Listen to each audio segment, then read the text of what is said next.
माँ, हमारी बात का बुरा मत मानिएगा। आपको बबीता को जो भी देना है शौक से दीजिए, पर कम से कम ये तो देख लीजिए कि पापा सक्षम हैं कि नहीं। हम दोनों भाई भी अभी अभी नौकरी पर लगे हैं, पापा की उतनी मदद नहीं कर पाएंगे। और एक बबीता है जो अपनी डिमांड बढ़ाती ही जा रही है, उसे भी तो पापा के बारे में सोचना चाहिए। वो क्या चाहती है, उसकी शादी हो जाए और हम यहाँ कंगाल हो जाए। रवि और किशन अपनी माँ कमला जी से कहते हैं। कमला जी बोली, बेटा, उसकी शादी होने वाली है और तुम तो जानते हो वो पापा की लाडली है। अब उसने क्या कर दिया जो तुम लोगों के चेहरे पर 12 बजे हुए हैं। तभी बबीता अपने कमरे से निकलते हुए बोली, हाँ हाँ, कर लो शिकायत माँ से मेरी। अभी मैं पापा से तुम दोनों की शिकायत करती हूँ। और माँ, मैं बताती हूँ आपको, मैंने बस पापा से इतना ही कहा कि शादी में मुझे एक 4 व्हीलर चाहिए, कि बस ये दोनों आ गए आपके कान भरने के लिए। तभी बाहर से बबीता के पिता मोहन बाबू आए। पिता को देखते ही बबीता बोली, पापा, मैंने कहा था ना, मुझे 4 व्हीलर गाड़ी चाहिए तो चाहिए। अरे मैं तो एक बार लेकर चली जाऊंगी, फिर क्या दोबारा आऊंगी। सारी कंजूसी आप लोगों को मेरे समय ही क्यों दिखती है। परेशान मोहन बाबू का चेहरा देखकर कमला जी बबीता से बोली, बबीता, ये अपने पापा से कैसे बात कर रही हो तुम? सारी तमीज बेच खाई क्या तुमने, यह दिमाग 7वें आसमान पर चला गया है। बबीता बोली, हाँ हाँ, सारी कमी तो मुझ में ही है। इन दोनों पर खर्च करते हुए अब जरा भी नहीं सोचती, पर मेरे लिए पता नहीं हमेशा आपके पास कम ही पड़ जाता है। गुस्से में बबीता पैर पटकती हुई अपने कमरे में चली गई। मोहन बाबू बोले, नाराज कर दिया ना तुमने उसे। अब कुछ दिन ही तो वो यहाँ रहेगी, फिर तो शादी करके ससुराल चली जाएगी। कमला जी बोली, माना कि जल्दी ही शादी कर वो ससुराल चली जाएगी, पर कम से कम उसे अपने पिता और भाइयों की हैसियत और मजबूरी को भी तो देखना चाहिए कि नहीं। और ऐसा कौन सा अनोखा खर्चा कर दिया हमने हमारे दोनों बेटों पर, जो उसे ऐसा लगता है कि वो हमेशा कमियों में रही है, जबकि सबसे ज्यादा खर्चे तो वो ही करवाती आई है। मोहन बाबू बोले, अच्छा बाबा अच्छा, अब तुम मत शुरू हो जाओ, शांति रखो, देखता हूं मैं क्या कर सकता हूं। रवि बोला, नहीं पापा, अब आप कुछ नहीं देखेंगे। इस तरह से बबीता की डिमांड अगर हम पूरी करते रहे तो कल को वो अपने घर में भी जाकर ऐसे ही रोज हंगामा करेगी। बताओ माँ, ये सब क्या अच्छा लगता है। कमला जी बोली, आखिर कैसी बेटी है जिसे अपने ही माता पिता की परेशानियां नहीं दिख रही। शादी क्या पक्की हुई है, अपने आप को पता नहीं क्या समझने लगी है। माँ को परेशान देख किशन बोला, ये सब पापा के लाड़ प्यार का नतीजा है। ना खुद उसे डांटते हैं, ना हमें कभी समझाने देते हैं। पूरे दिन बबीता अपने कमरे में चिप्स खाते हुए टीवी देखती रही। शाम होने पर माता पिता दोनों भाइयों के साथ बातें कर रहे थे। तभी बबीता वहां आई और बोली, अरे मेरे बगैर कैसे डिस्कशन हो रहा है। मेरी शादी का जो भी सामान आएगा वो मैं खुद जाकर सेलेक्ट करूंगी। आप लोग अपनी मर्जी से उठाकर कोई भी सामान मत दे देना। दोनों भाई बोले, देखो तो कितनी बेशर्म हो रही है, पर छोड़ो, तुम्हारा सामान तुम खुद ही सेलेक्ट कर लेना, जैसे दूल्हा सेलेक्ट किया। इतना कहकर दोनों हंसने लगे। बबीता बोली, अच्छा एक बात बताइए पापा, आपने 4 व्हीलर के बारे में क्या सोचा है, कौन सी दे रहे हो। कमला जी बोली, बबीता, एक ही बात तुम्हें बार बार क्यों समझानी पड़ती है। छोटा बेटा किशन भी बोला, कौन सी कार, कार वार तो हम नहीं दे रहे। इस पर बबीता बोली, मैं तुमसे बात नहीं कर रही हूँ, पापा से बात कर रही हूँ। और मैं कार क्यों नहीं ले सकती पापा, मैं इस घर की इकलौती बेटी हूँ। वैसे भी मुझ पर नहीं खर्च करेंगे तो क्या तुम लोगों की बीवियों पर खर्च करेंगे। मेरे बाद और आखिर इन लोगों के खर्च ही क्या होंगे। कमला जी बोली, बेटा, मुंह खोलने से पहले एक बार अपने बाप की हैसियत तो देख लो, ये मजाक करने का वक्त नहीं है। बबीता बोली, मैं मजाक नहीं कर रही हूँ माँ, मुझे सचमुच कार चाहिए। मेरे ससुराल वाले भी तो देखें कि मेरे मायके में कितना दम है, और वैसे भी दहेज लेकर जाऊंगी तो ही तो इज्जत होगी। कमला जी बेटी को समझाते हुए बोली, देखो बेटा, ससुराल में इज्जत कमानी पड़ती है, इज्जत कोई लड़की अपने दहेज में नहीं लेकर आती है। बबीता बच्चों की तरह जिद करने लगी तो कमला जी बोली, क्यों, तुम्हारे होने वाले पति संजय के परिवार वालों ने कार मांगी है क्या तुमसे, या उसने कुछ कहा है। बबीता बोली, नहीं, वो लोग तो कुछ भी नहीं मांग रहे।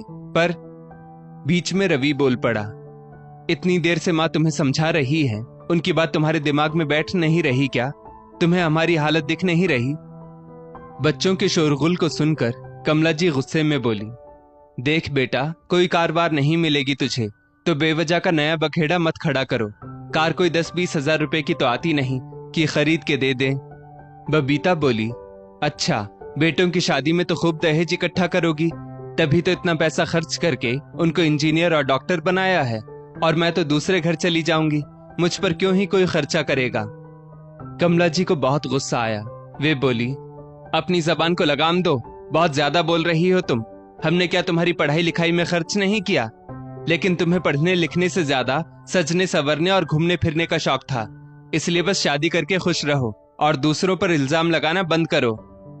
सबकी बातें सुनकर मोहन बाबू भी बबीता से बोले, बेटा, हम मध्यम वर्गीय परिवार के लोग हैं, हमारी भी अपनी एक सीमाएं होती हैं। शादी में कार देने की हमारी तो हैसियत नहीं है। पिता एक आखिरी उम्मीद थे। जब उन्होंने भी समझाया तो बबीता गुस्से में वहां से चली गई। रात में सब खाना खाने बैठे तो बबीता कमरे से बाहर नहीं आई। कमला जी ने आवाज दी तो अंदर से ही बोली, जब तक आप लोग मेरी डिमांड पूरी नहीं करते मैं खाना नहीं खाऊंगी। कमला जी गुस्से में बोली, खींचकर एक चांटा लगाऊंगी गाल पर तो सारी अकड़ निकल जाएगी। मोहन बाबू बोले, कमला, जवान बेटी पर कोई हाथ उठाता है भला? रुको, मैं बात करता हूं। इतना कहकर वो बबीता के कमरे में गए और बोले, बेटा बबीता, जिद्दी होना अच्छी बात नहीं है। कार है, कोई खिलौना नहीं जो तुम्हारी जिद पूरी कर दे। वो बोली, भाइयों को पढ़ाने के लिए भी तो इतना खर्चा किया था ना आपने, मैंने तो फिर भी इतनी पढ़ाई नहीं की, तो आपका वो खर्चा तो बचा ही है ना। तो अब आप ये सोच लो कि मेरे बचाए हुए पैसे मुझे गाड़ी के रूप में दे दिए।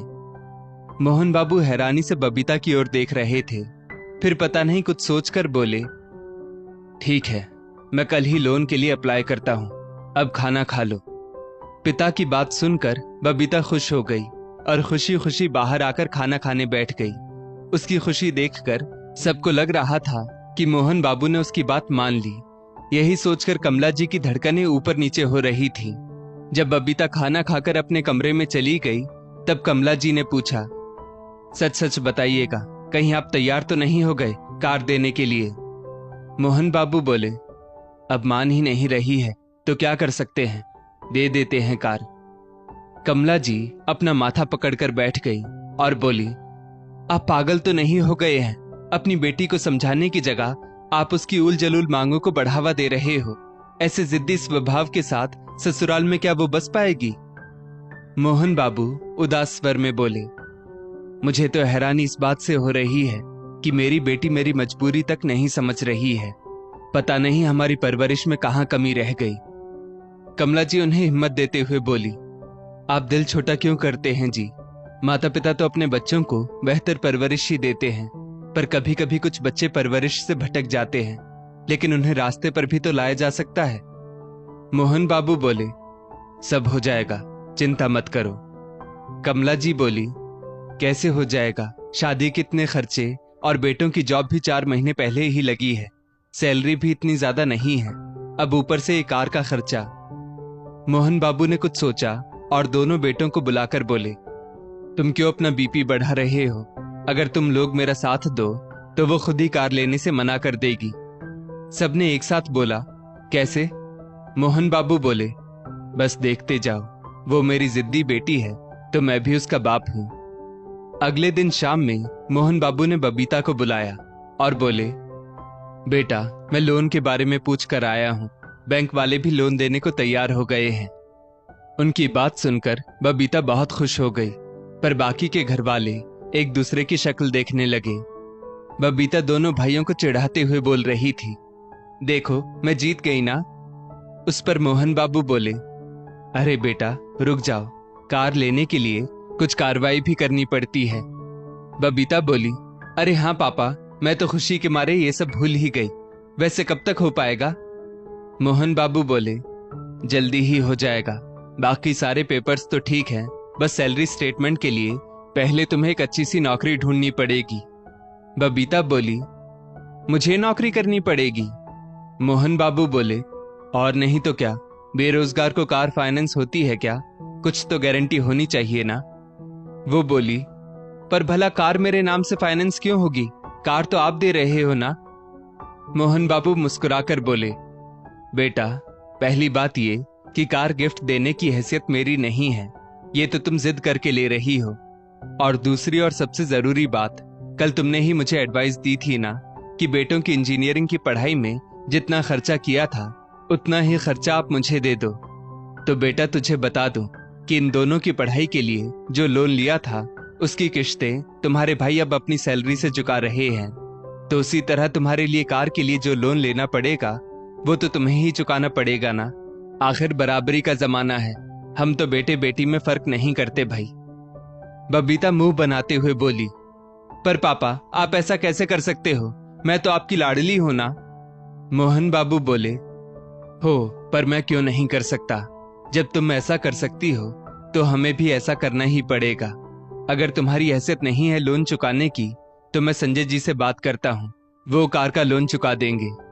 बबीता ने देखा कि उसके सपोर्ट में ना तो माँ है ना भाई और अब तो पिता भी नहीं है, तो उसने सोचा शुरुआत में ही ससुराल में इंप्रेशन खराब हो गया तो जिंदगी भर सास ननद के ताने सुनने पड़ेंगे। यही सब सोचकर वो चुप हो गई और हथियार डालकर अपने कमरे में चली गई। उस दिन के बाद जो माँ भाई कहते बबीता चुपचाप सिर झुकाकर बात मान लेती। फिर जब उसकी विदाई होने लगी तो मोहन बाबू ने कहा, बेटा, मेरी सख्ती को तुम गलत मत समझना, क्योंकि जब घी सीधी उंगली से ना निकले तो उंगली को टेढ़ा करना ही पड़ता है। और जीवन का ये पाठ भी तुम्हें सिखाना बहुत जरूरी था। सोचो, अगर बेटी ही अपने पिता के दर्द को नहीं समझेगी तो मुझ जैसा लाचार पिता ऐसा कदम नहीं उठाएगा तो और क्या करेगा। बबीता को अपनी गलती का एहसास हुआ, उसकी आंखें भर आई। उसने अपनी माँ, भाई और पिता से हाथ जोड़कर क्षमा मांगी। सबने प्यार से उसे माफ भी कर दिया और उसे खुशी खुशी विदा किया, ताकि जब भी वो मायके वापस आए तो वही प्यार और सम्मान उसे मिले। अंत भला तो सब भला। दोस्तों, इस स्टोरी को लेकर आपकी क्या राय है? नीचे कमेंट करके जरूर बताइएगा। और ऐसी ही और भी बेहतरीन वीडियोस के लिए हमारा पेज जरूर फॉलो करें। धन्यवाद।